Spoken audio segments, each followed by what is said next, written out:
क्या आपने कभी कल्पना की है कि आधी रात को किसी देश का इंटरनेट अचानक बंद कर दिया जाए, फोन काम करना बंद कर दे, सोशल मीडिया गायब हो जाए और सड़कों पर सिर्फ आग हो, नारे और गोलियों की आवाजें सुनाई दे।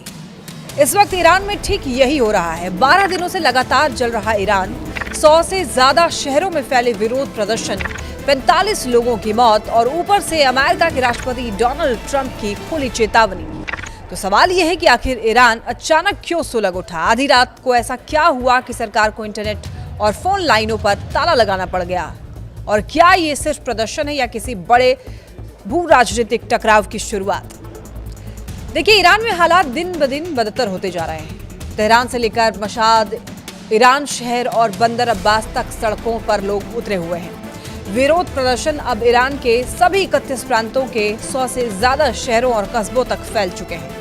सरकारी आंकड़े मौतों की संख्या कम बताते हैं, लेकिन ह्यूमन राइट्स एक्टिविस्ट एजेंसियों का ये दावा है कि अब तक 45 प्रदर्शनकारियों की जान जा चुकी है, जिनमें 8 नाबालिग भी शामिल हैं। गुरुवार की रात हालात उस वक्त और विस्फोटक हो गए जब प्रदर्शन अचानक से तेज हो गए। सुरक्षा बलों और प्रदर्शनकारियों के बीच झड़पें हुई और सरकार ने आनन फानन में पूरे देश में इंटरनेट और फोन नेटवर्क बंद कर दिया। दुनिया से ईरान का संपर्क लगभग कट चुका है और यही सवाल सबसे ज्यादा डराता है। सरकार आखिर क्या छिपाना चाहती है? दरअसल ईरान के इस गुस्से की जड़ें उसकी बर्बाद होती अर्थव्यवस्था में है।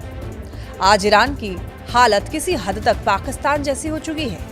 ईरानी मुद्रा रियल रिकॉर्ड निचले स्तर पर पहुंच चुकी है। महंगाई करीब 42% तक जा चुकी है और बेरोजगारी ने आम आदमी की कमर तोड़ दी है। लोगों के पास न नौकरी है, न घर है, न घर चलाने के लिए पैसे हैं।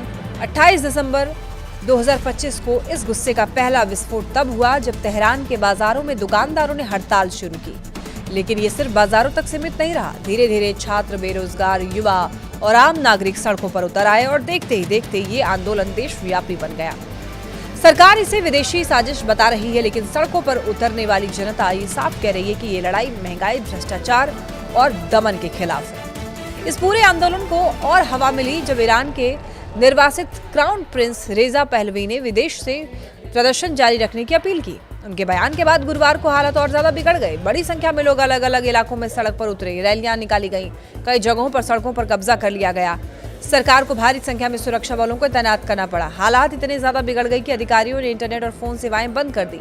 इंटरनेट मॉनिटरिंग संस्था नेट ब्लॉक्स के मुताबिक ईरान इस वक्त लगभग पूरे देश में इंटरनेट ब्लैकआउट की स्थिति में है। जानकारों का ये मानना है कि ये कदम इसलिए उठाया गया ताकि विरोध प्रदर्शनों की तस्वीरें और वीडियो दुनिया तक ना पहुंच सके। सड़कों पर हालात बेहद हिंसक हो चुके हैं। कई शहरों में प्रदर्शनकारियों और पुलिस के बीच में सीधी झड़पें हुई हैं। दंगा रोधी वाहनों से पानी की बौछारें की गई, आंसू गैस छोड़े गए और कई जगहों पर गोलियां भी चलाई गई।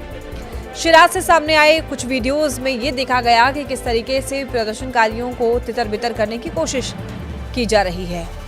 और आपको बताते चलें कि हर गुजरती रात के साथ में मौतों का आंकड़ा बढ़ता जा रहा है और ईरान के सुप्रीम लीडर आयतुल्लाह खामेनेई की सरकार पर दबाव लगातार बढ़ रहा है। इसी बीच अमेरिका की एंट्री ने हालात को और ज्यादा खतरनाक बना दिया है।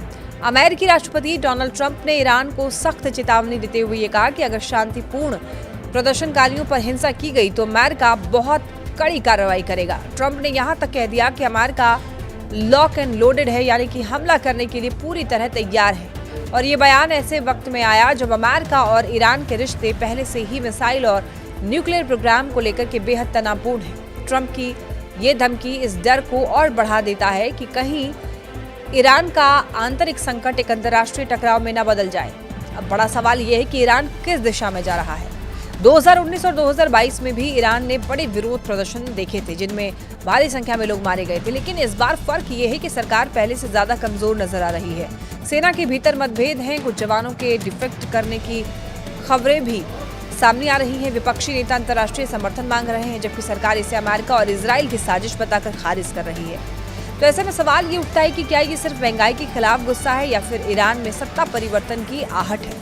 फिलहाल इतना तो तय है कि ईरान आग के ऐसे मोड़ पर खड़ा हुआ है जहां पर एक तरफ भूखी और गुस्से में भरी जनता है तो दूसरी तरफ दबाव में आई सरकार और बाहर से आती हुई युद्ध की धमकियां। आने वाले दिन ये तय करेंगे कि ये आग ठंडी पड़ेगी या फिर पूरे क्षेत्र को अपनी चपेट में ले लेगी।